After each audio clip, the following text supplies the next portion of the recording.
Welcome to Paul Ponders. My name is Paul Solano of PS&L Marketing Group, and I may be reached via email at paul@paulponders.com. Thank you for joining me for my foray into podcasting.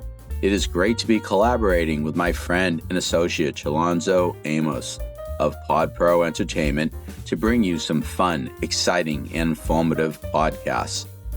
For many years, I've been referred to as the connector, or in Greater Boston circles as the connector. With PSNLmarketinggroup.com, I've created a side gig to connect you and get things done. Please sit back and relax and listen to today's podcast. If you are driving or operating heavy machinery and just listening, then please just listen and stay focused on your task at hand. Thanks again for listening. Enjoy my ponderings. Let #Paul Ponders begin. Greetings. Welcome back. PaulPonders.com. Yet another podcast. This is a lot of fun. I will tell you, I am having a blast doing this. This is really a lot of fun. I've enjoyed commenting on Facebook with the teases we send out before our podcasts, and I am blown away at the response so far, and I am amazed at how many people have actually asked me to send them the contract Apparently Love. Awesome. I really, really appreciate your support, and all those people who are subscribing, family, friends, loved ones. Thank you for subscribing. I sort of want to lighten the mood at this podcast. And, it's really a serious situation when someone passes away. And I'm just thinking about something that came across my desk. And I didn't write this, but I was pondering it. And I was really saddened to read about this obituary. And it goes like this. We have to pay homage and respect to the late Mr. Common Sense. I think back. Well, let me just, before I go over the obituary of the late Mr. Common Sense, I just want to think back to my high school days at Malden High. I had a great principal, dear family friend, like a dad to me, but Mr. Arthur Boyle Sr., just a great principal, just a great guy. Great man. One of the buildings at Malden High School is named after Arthur P. Boyle. He would always talk about common sense, and I always remember him saying, boy, he has to really have some common sense, get some common sense. And he would shake his head. Always had that three-piece suit on. I remember him standing in the hallway, and I always remember him talking about that. And I also had another teacher, one of my faves of all time, one of those Mr. Holland Opus teachers, Mr. Anthony Garino, Mr. Tony Garino. He would always use the word chooch. I reflect back to Mr. Garino, great history teacher, great man, taught me a lot of things. Maybe I'll do a podcast on Mr. Garino and some of my favorite teachers at Malden High School and at Beebe Junior High and at the Holmes Elementary School in Malden, Massachusetts. For those people who are tuning in from other parts of the country and you've never been in the wonderful, wonderful city of Malden, Massachusetts, where I was born and brought up. But let me go over this obituary of the late Mr. Common Sense. Today we mourn the passing of a beloved and old friend, Common Sense, who has been with us for many years. No one knows for sure how old he was, since his birth records were long ago lost in bureaucratic red tape. He will be remembered as having cultivated such valuable lessons as knowing when to come in from out of the rain, why the early bird gets the worm, life isn't always fair, and maybe it was my fault. Common Sense lived by simple, sound financial policies. Don't spend more than you can earn, and reliable strategies. Adults, not children, are in charge. His health began to deteriorate rapidly when well-intentioned but overbearing regulations were set in place. Reports of a 6-year-old boy charged with sexual harassment for kissing a classmate. Teens suspended from school for using mouthwash after lunch. And a teacher fired for reprimanding an unruly student only worsened his condition.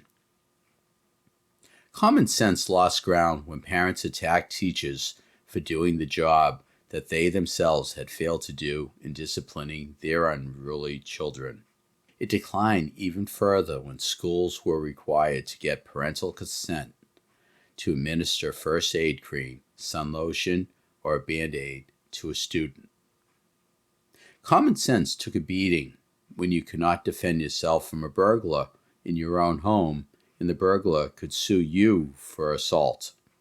Common sense finally gave up the will to live after a woman failed to realize that a steaming cup of coffee was hot.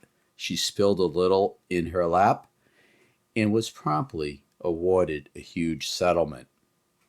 Common sense was preceded in death by his parents, truth and trust, his wife, discretion, his daughter, responsibility, and his son, reason.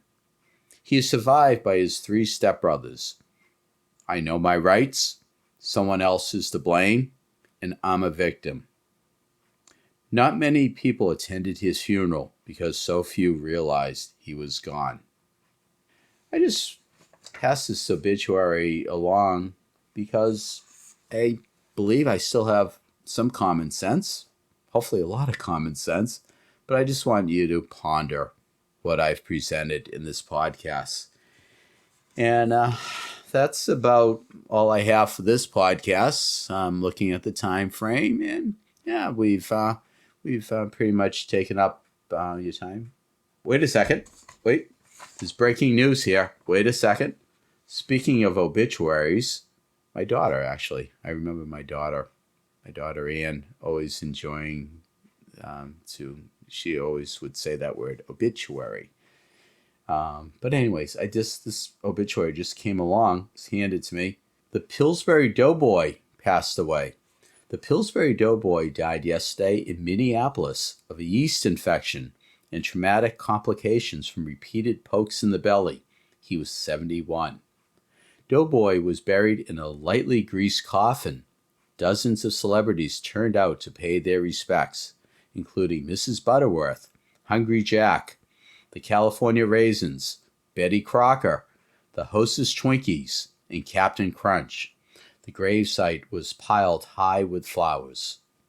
Aunt Jemima delivered the eulogy and lovingly described Doughboy as a man who never knew how much he was needed. Born and bred in Minnesota, Doughboy rose quickly in show business, but his later life was filled with turnovers. He was not regarded as a very smart cookie, wasting much of his dough on half-baked schemes. Despite being a little flaky at times, he still was a crusty old man and served as a positive role model for millions.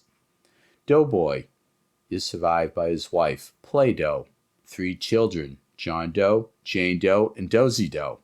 Plus, they had 1 in the oven. He is also survived by his elderly father, Pop-Tart. The funeral was held at 3:50 for about 20 minutes. Thank you for passing that along. May the Pillsbury Doughboy rest in peace. So, I think it's time to sign off for another episode. Remember, check us out at paul@paulponders.com. Again, thank you to Chalonzo Amos, Pod Pro Entertainment, my collaborator, associate partner in this great venture. And again, I am totally blown away with number of subscribers, the people who are paying attention, listening. Maybe that's part of the common sense. Yeah, just tune into Paul Ponders, #Paul Ponders. Subscribe, share it with your friends and family, loved ones. Thank you again for taking the time. And until then, till we meet again, indeed. I trust that you have enjoyed #Paul Ponders. Again, my name is Paul Solano of PS&All Marketing Group, and I may be reached via email at paul@paulponders.com to do some more pondering. Many thanks to my longtime collaborative friend and associate, Chalonzo Amos of PodPro Entertainment, in bringing you our fun, exciting, and informative podcasts. You rock, Techie Chalonzo. With psandallmarketinggroup.com, I created a side gig to connect you and get things done. Please do not hesitate to reach out to me at paul@paulponders.com with any questions. Please share #PaulPonders with your family, friends, colleagues, and associates. Thank you again for listening to #PaulPonders, available on Apple Podcasts, Spotify, YouTube, or website paulponders.com, or wherever you stream your podcasts. Until we meet again, my friend, stay well, indeed.